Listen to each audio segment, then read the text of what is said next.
नमस्कार दोस्तों, आज हम बात करने वाले हैं एक बेहद गंभीर और संवेदनशील मामले की, हरियाणा के भिवानी का मनीषा केस। लेकिन इस वीडियो में मैं बात करने वाला हूं उन यूट्यूबर की जो सिर्फ पैसों के लिए झूठ फैलाते हैं और इस केस को ड्रामा और अफवाहों का विषय बना देते हैं, जिसकी वजह से आज तक उस लड़की को इंसाफ नहीं मिला। तो इस वीडियो में हम देखेंगे कि कैसे कुछ लोग क्लिकबेट और झूठ के लिए पैसा कमाते हैं और इसका परिवार और समाज पर क्या असर पड़ता है। तो चलिए शुरू करते हैं। सबसे पहले हम बात कर लेते हैं कि सच्चाई क्या है। मनीषा 19 साल की एक लड़की जो एक प्राइवेट स्कूल में पढ़ाती थी, 11 अगस्त 2025 को स्कूल से निकली और वापस नहीं लौटी। उसके बाद 12 अगस्त को उसके माता पिता ने FIR दर्ज कराई और 13 अगस्त को उसका शव एक खेत में मिला। इस केस में कई पोस्टमार्टम रिपोर्ट हुई, पहला भिवानी में, दूसरा रोहतक में और तीसरा एम्स दिल्ली में हुआ। 13 अगस्त से लगातार कई दिनों तक लोग पूरे हरियाणा में चक्का जाम कर देते हैं। मनीषा की लाश को अपने पास में रखे होते हैं, उसका पोस्टमार्टम तो हो जाता है लेकिन उसका अंतिम संस्कार नहीं करते हैं। उन सभी की मांग होती है कि मनीषा को न्याय दिलाया जाए। दूर दराज से लोग मनीषा की न्याय मांगने के लिए हरियाणा के भिवानी में पहुंचते हैं। सरकार जब उपद्रव को देखती है तो कई जिलों के इंटरनेट सेवा बंद कर दी जाती है।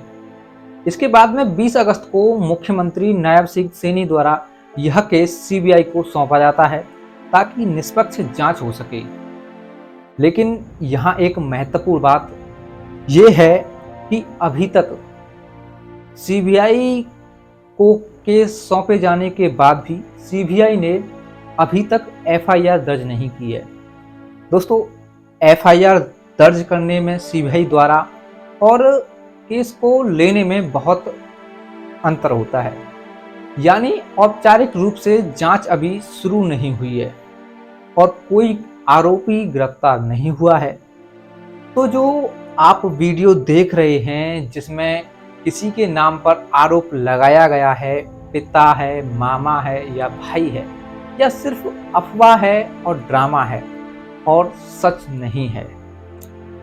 दोस्तों, बहुत से यूट्यूबर लोग होते हैं, उल्टी सीधी खबरें फैला देते हैं चंद व्यूज के लिए, चंद पैसा कमाने के लिए, और इन वीडियोज पर बहुत सारे व्यूज भी बढ़ बढ़ करके आते हैं।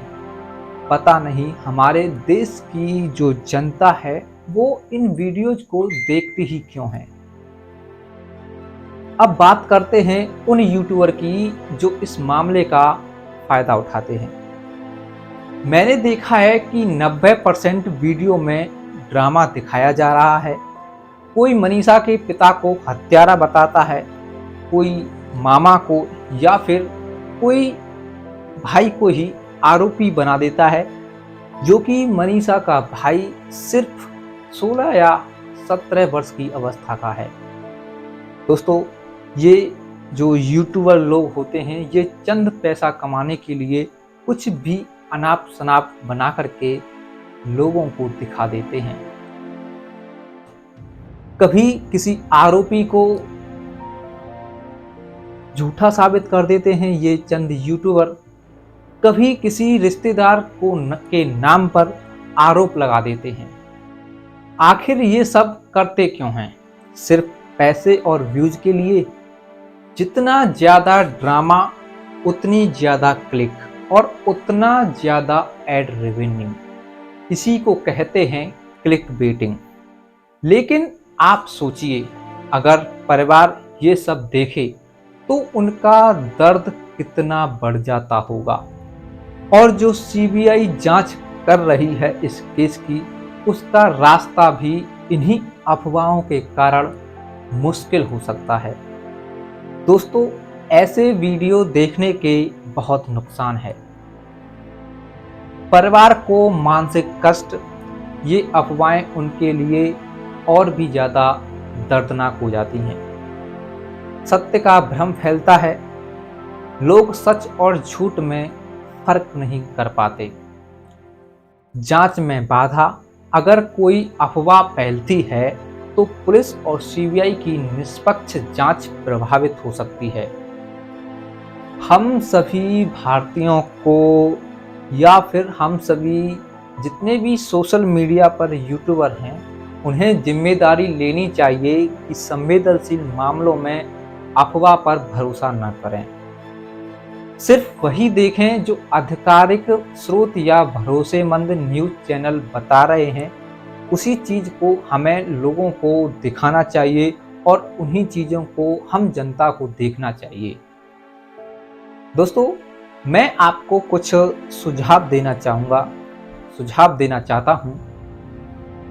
सोशल मीडिया पर अफवाह न फैलाएं, क्योंकि माँ बाप जो होते हैं वो बहुत ही नाजुक दिल के होते हैं। जब उनकी बेटी के बारे में ऐसी अफवाह फैलती है तो उनका कलेजा कांप उठता है।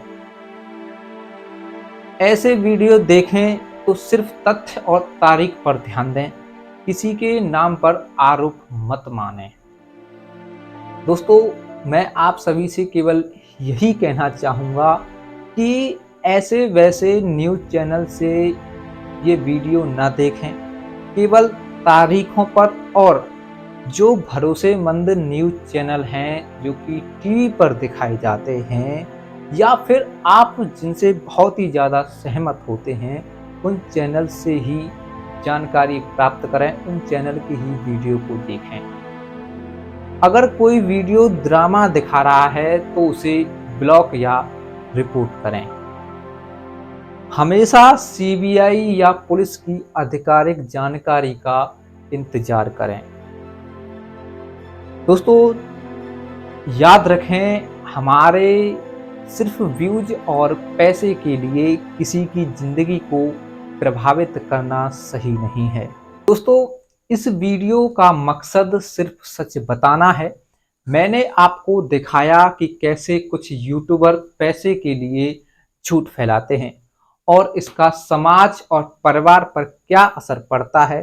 अगर आपको ये वीडियो पसंद आया, वीडियो समझ आया, तो लाइक और शेयर जरूर करें ताकि लोगों तक पूरी बात पहुंच पाए कि अभी तक मनीषा केस में क्या सामने निकल कर आया है। और ऐसे लोगों से सच जानने के लिए हमारे इस चैनल को जरूर सब्सक्राइब करें। दोस्तों, अभी तक जो मनीषा का भिवानी की मनीषा का केस है वो सबके सामने आ चुका है। कैसे किस तरह से उसकी हत्या की गई ये जग जाहिर है। जब डेड बॉडी मिली थी मनीषा की, उस समय पर कोई भी खत नहीं मिला था और 13 अगस्त की शाम को जब मुख्यमंत्री जी ने उस जिले के एसपी को और लगने वाले थाने के एसएचओ और दरोगा को जब निष्कासित कर दिया था तो जनता को ये महसूस हो गया था कि मनीषा के साथ में अभद्र तरीके से कुछ न कुछ हुआ है। तो सभी लोग मनीषा को न्याय मिल सके, उस जिले के उस राज्य के लोग वहां पर पहुंचे। मनीषा के जो भी परिवारजन थे उनका सहयोग किया, उन्हें सहारा दिया, उन्हें आत्मविश्वास बनाया कि हम तुम्हारे साथ हैं, तुम प्रशासन से मांग करो। जब प्रशासन ने सुनवाई नहीं की तो लोग और ज्यादा आग बबूला हो गए और ज्यादा भीड़ आने लगी। इस तरह से लगभग 7वें दिन जाकर के मनीषा के पास से एक चिट्ठी मिली जिसमें लिखा था कि उसने सुसाइड किया है। ये चिट्ठी मौत के 7 दिनों के बाद मिली। अब ये सच है या झूठ है, ये तो प्रशासन ही जानता है। 20 तारीख तक मनीषा का अंतिम संस्कार नहीं किया गया। 20 तारीख को मुख्यमंत्री जी ने मनीषा के माता पिता को, परिवारजनों को आश्वासन दिया कि उनकी बेटी का अच्छे तरीके से जांच पड़ताल होगी कि उसके साथ में क्या क्या हुआ है, और उन्होंने आश्वासन दिया कि इस केस की जांच पड़ताल सीबीआई करेगी। दोस्तों, 20 अगस्त को ये केस सीबीआई को सौंप दिया गया। फिर 21 अगस्त 2025 को भिवानी की मनीषा का अंतिम संस्कार 21 अगस्त 2025 को शाम 4 बजे कर दिया गया। अब 21 अगस्त से आज 3 सितंबर 2025 रात 12 बजे तक सीबीआई की कोई भी रिपोर्ट सामने नहीं आई है जिसमें बताया गया हो कि किस आरोपी को गिरफ्तार किया गया है या फिर सीबीआई ने कौन सा कदम उठाया है। सीबीआई ने ये केस अपने हाथों में ले तो लिया है, लेकिन उन्होंने अभी तक एफआईआर नहीं लिखी है। अब आपके मन में ये आ रहा होगा कि एफआईआर और केस लेने में आखिर अंतर क्या है। दोस्तों, एक सीधा साधा सा अंतर है। जो सीबीआई ने केस लिया है उसका अर्थ ये है कि पुलिस के द्वारा जितने भी एविडेंस थे, जितने भी पोस्टमार्टम रिपोर्ट आई थी, जो कि 3 बार पोस्टमार्टम रिपोर्ट आई, वो सभी सबूत सीबीआई को सौंप दिए गए हैं। अब सीबीआई उन सबूतों को देख रही है, उनकी जांच पड़ताल कर रही है कि वो सबूत सही हैं या गलत हैं। क्या ये केस एफआईआर दर्ज करने लायक है या नहीं। 3 सितंबर तक कोई भी सीबीआई के द्वारा जांच पड़ताल नहीं की गई है, केवल उन पोस्टमार्टम रिपोर्टों को छोड़कर। किसी भी शख्स के साथ, किसी भी शख्स से अभी तक कोई भी जांच पड़ताल नहीं की है, ना ही कोई पूछताछ की है। अब 3 सितंबर के बाद में जो भी कैसी भी न्यूज आएगी भिवानी की मनीषा के बारे में, हम आपको सबसे पहले अवगत कराएंगे। दोस्तों, मैंने इन जो झूठे यूट्यूबर होते हैं उनका काला चिट्ठा आपके सामने रखा, तो आपसे जाते जाते मैं केवल यही कहूँगा कि आप केवल उन्हीं न्यूज़ चैनलों पर विश्वास करें, उन्हीं न्यूज़ चैनलों को देखें जो कि विश्वसनीय हैं और विश्वास करने योग्य हैं, जिन्हें देश की जनता देखती है। आपसे रिक्वेस्ट है, जितने भी यूट्यूबर हैं, चंद पैसा कमाने के लिए ऐसी अफवाहें न फैलाएं, क्योंकि आप तो चंद पैसा, चंद व्यूज लेने के चक्कर में किसी एक ऐसी बेटी की अफवाहों को उड़ा देते हैं जिसके साथ में गलत हुआ, जो इतनी बीभत्स तरीके से जिंदगी को, अपने शरीर को त्याग देती है, किसी को पता भी नहीं है। आप उस लड़की का मजाक उड़ाते हैं चंद व्यूज और चंद पैसा के लिए। किसी की भावनाओं के साथ न खेलें। आप अगर यूट्यूबर मेरी इस वीडियो को देख रहे हैं तो मैं आपसे हाथ जोड़ करके यही कहूँगा कि व्यूज बटोरें, उल्टी सीधी मनगढ़ंत कहानियां बनाएं, लेकिन किसी की भावनाओं के साथ न खेलें, क्योंकि आज अगर ये मनीषा के साथ हुआ है तो कल ये आप आपकी बहन बेटियों के साथ में भी हो सकता है। और जब कोई यूट्यूबर आपकी बहन बेटियों के बारे में ऐसी मनगढ़ंत कहानियां बनाएगा तो सोचिए आपको कैसा लगेगा।